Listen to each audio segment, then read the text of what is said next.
Bonjour, nous sommes le mardi 16 décembre, il est à peine 13 heures.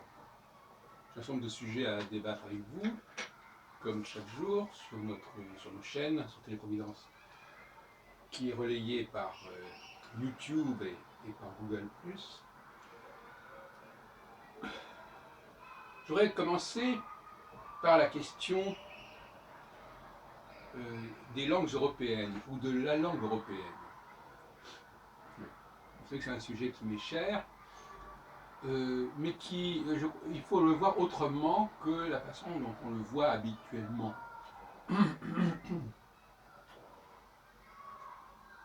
Le point sur lequel je voudrais insister, c'est qu'en fin de compte, ce qui fait le ciment de l'Europe, ce n'est pas la géographie, ni l'histoire, enfin, pas au sens de l'histoire politique en tout cas, et pas au sens de la géographie géologique, etc. Ce qui fait le ciment de l'Europe depuis toujours, et en tout cas depuis un millénaire, c'est les mots qui sont communs à toutes les langues européennes. Je ne dis pas que les langues européennes sont identiques, mais je dis qu'elles ont en partage un nombre considérable de mots, ce qui fait que les traductions qui se font entre les langues européennes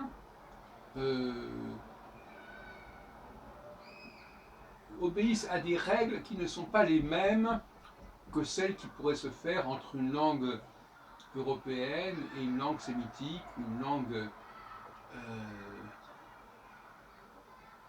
hongroise ou japonaise ou chinoise ou africaine ou japonaise, chinoise. C'est-à-dire qu'effectivement, tout dépend de la théorie linguistique dont on se sert. Aujourd'hui, on utilise des théories linguistiques qui sont dépassées et qui ne sont pas appropriées pour appréhender le phénomène de la langue européenne. Pour toutes sortes de raisons, il y a des obstacles épistémologiques qui font que l'on a été bloqué dans cette direction.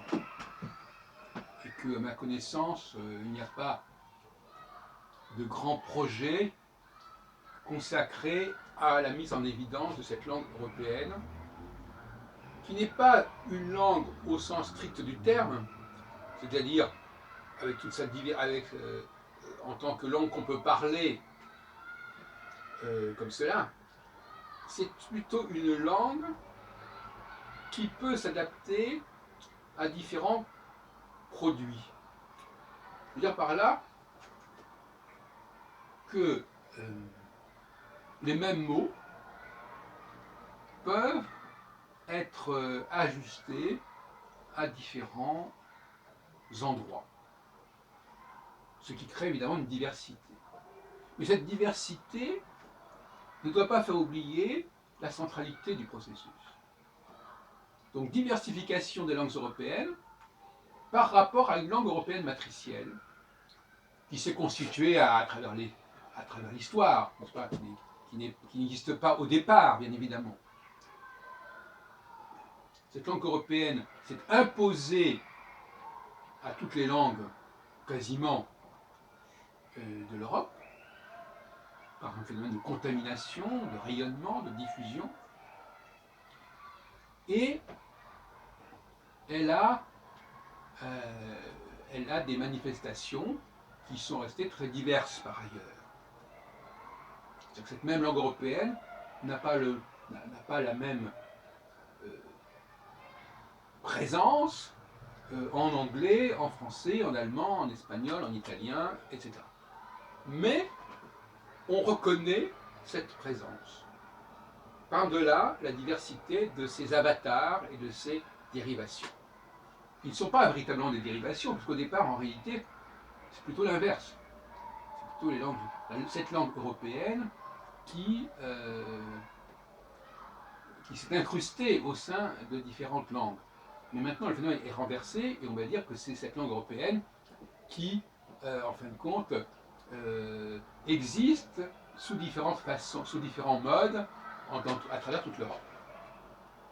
Et à mon avis, on n'a rien de commun, il n'y a rien de comparable à ce phénomène concernant l'Europe. Ni la religion, ni l'histoire, ni la géographie, etc.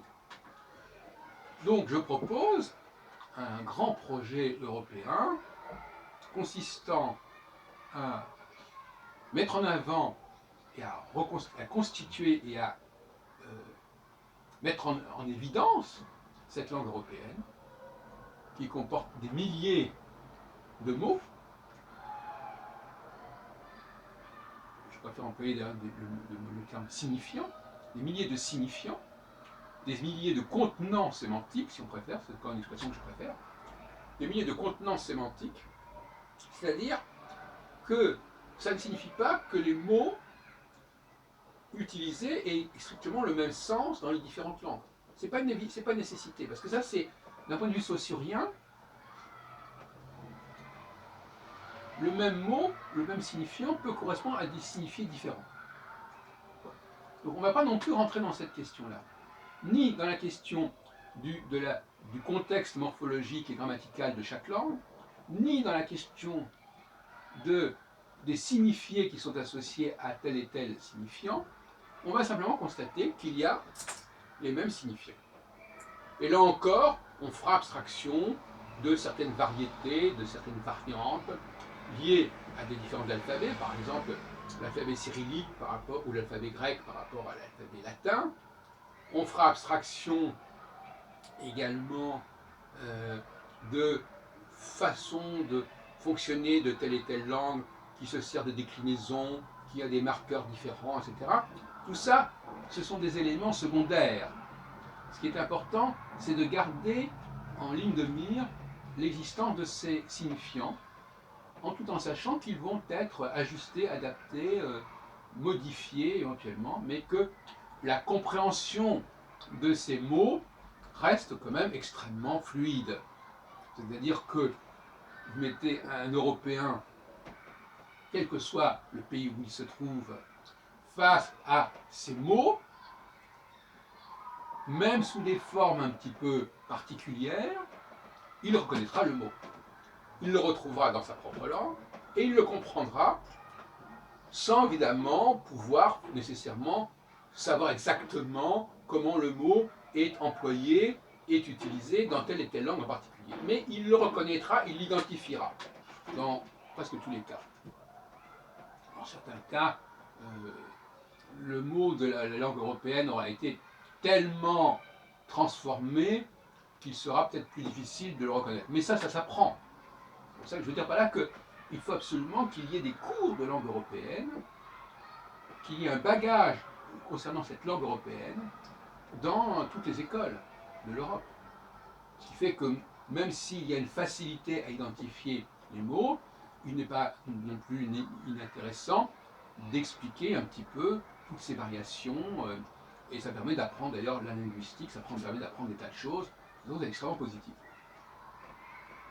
Alors je ne vous cache pas, si vous me connaissez, que la langue française a considérablement contribué à la mise en place de cette langue européenne à travers les siècles. Pour des raisons qui n'ont pas à être clarifiées ici, qui font que aussi bien l'anglais que l'allemand, que le russe, pour ne prendre que ces trois cas, ont lourdement emprunté au français pour des raisons historiques, culturelles et à différentes époques. Et aussi parce que toutes les langues latines, bien évidemment, pour des raisons qui viennent d'une même origine en quelque sorte, même si parfois elles ont emprunté directement au français, ont évidemment des accointances avec la langue française.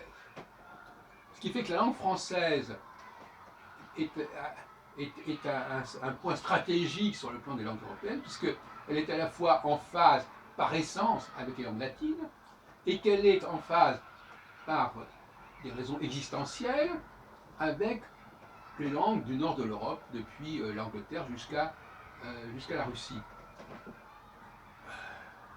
Donc, de ce fait, la chance de l'Europe, c'est qu'elle ait cette fameuse langue européenne dont je parle, qui est une langue virtuelle, d'une certaine manière, puisque elle n'existe pas en tant que telle tant qu'elle n'est pas incarnée dans une pratique linguistique précise. Hein. Donc on ne peut pas parler cette langue européenne, on peut la parler à travers le prisme de telle et telle langue particulière. Mais peu importe. Et encore, on pourrait peut-être imaginer d'autres solutions dont il n'est peut-être pas nécessaire de parler ici. Qui sait ce que l'avenir nous réserve. Donc, dans le domaine des traductions, par exemple, on peut voir à quel point, si on prend ne serait-ce que par exemple l'œuvre de Karl Marx, à quel point cette œuvre emprunte un vocabulaire non germanique, puisque ce ne sont pas les langues germaniques qui constituent le ciment, le socle des langues européennes, on l'aura compris, ni les langues slaves. Mais elles font partie de cet empire de la langue européenne. On pourra appeler d'ailleurs un jour autrement. Moi, je préfère employer le mot langue européenne, la langue européenne, avec toutes les restrictions et toutes les précisions qu'on peut imaginer et qu'on peut concevoir. Donc, on voit bien que Karl Marx utilise des milliers de mots français ou latins, qu'on voudra, qui sont donc presque toujours communs avec non seulement les langues latines, mais également l'anglais. Hein. Et on peut aussi rechercher du côté d'autres langues, comme le russe, qui est également lourdement emprunté. Et donc, ça veut dire que lorsqu'il y a une traduction, comme il y a eu récemment un colloque à ce sujet autour de la traduction française du Capital par l'éditeur Lachâtre, Maurice Lachâtre, eh bien, les mots qui sont français, ou qui sont d'origine française ou latine, dans l'original allemand, se retrouvent presque toujours dans la traduction française. Ce qui veut dire qu'on ne peut pas réellement parler de traduction française, c'est plutôt une version française. D'autant plus que souvent, dans le cas de Karl Marx, c'est évident, l'auteur connaît la langue française aussi. C'est aussi vrai pour Théodore Herzl, auquel j'ai consacré pas mal de travail. Donc il va lui-même revoir le texte dans la traduction. Et il peut éventuellement corriger suffisamment d'éléments par rapport à l'original allemand que l'on peut parler d'une nouvelle édition. Qui est tantôt, donc les éditions évolueraient en permanence. Tantôt il y a un élément allemand qui est rendu en français, et puis après le élément français peut être rendu à nouveau en allemand, et ainsi de suite. Il y a une espèce de brassage comme ça qui se produit. Voilà ce que je voulais vous dire, n'est-ce pas? C'est très important, je crois, parce que l'avenir de l'Union européenne passe par la prise de conscience et la mise en évidence de ce que j'appelle cette langue européenne, constituée de milliers de mots qui sont compréhensibles par tous les locuteurs européens, à condition qu'ils aient, comment dirais-je, un minimum de culture linguistique.